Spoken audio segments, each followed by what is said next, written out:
Sir, Maratha आरक्षणासंदर्भात जी R निघालेला आहे, पण या जी आरला आता ओबीसी नेत्यांनी विरोध केलेला आहे, यावरती आपली काय प्रतिक्रिया? नाही, प्रामुख्यानं मराठा आंदोलन जरांगे यांनी ज्या पद्धतीनं आंदोलनाची भूमिका स्वीकारली होती आणि मुंबईतल्या आझाद मैदानात ते आंदोलन केलं होतं, त्यानंतर त्यांच्या महायुती सरकारनं त्यांच्या आंदोलनाची दखल घेऊन काल जो जी आर प्रकाशित केला त्या जी आरच्या माध्यमातून मराठा आंदोलकांना निश्चितपणे जे मराठवाड्यातले आणि प्रामुख्यानं मराठवाडा मुक्ती संग्रामाच्या माध्यमातून निजामाच्या ताब्यामध्ये असलेल्या मराठवाड्यातल्या मराठ्यांना न्याय देण्यासाठी ती भूमिका सरकारने घेतलेली आहे.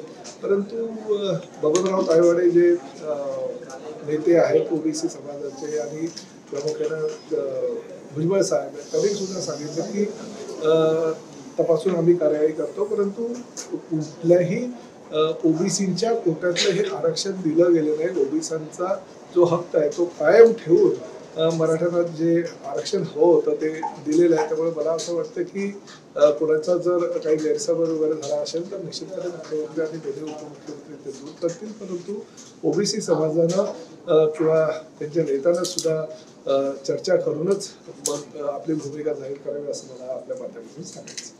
जरांगेंची हैदराबाद गॅझेट संदर्भातली मागणी मान्य झाली, पण त्यांनी इतरही काही मागण्या केलेल्या आहेत. त्या संदर्भात सरकार आता कशा पद्धतीने पुढचं पाऊल उचलेल? नाही, त्यांच्या 8 मागण्या होत्या आणि 8 पैकी 6 मागण्या तर आम्ही मान्यच केलेल्या आहेत. काल मी स्वतः सुद्धा राधाकृष्ण विखे पाटील यांच्या माध्यमातून जी समिती गठीत करण्यात आली होती त्या समितीच्या माध्यमातून मी आणि आमचे वरिष्ठ सगळे मंत्री त्या ठिकाणी होतो आणि बाकीच्या ज्या त्यांच्या 2 मागण्या त्यासाठी 2 महिन्याचा कालावधी किंवा मुदत आम्ही मागितली होती ती मनोज जरांगेंनी दिली. त्यामुळे 2 महिन्यामध्ये निश्चितपणे चांगली भूमिका आमच्या सरकारच्या माध्यमातून मराठा आंदोलकांना मिळेल.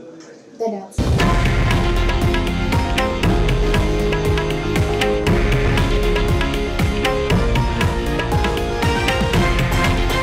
हे आहे देशातील नंबर 1 न्यूज नेटवर्क आणि आपण पाहत आहात TV9 मराठी, एकमेव.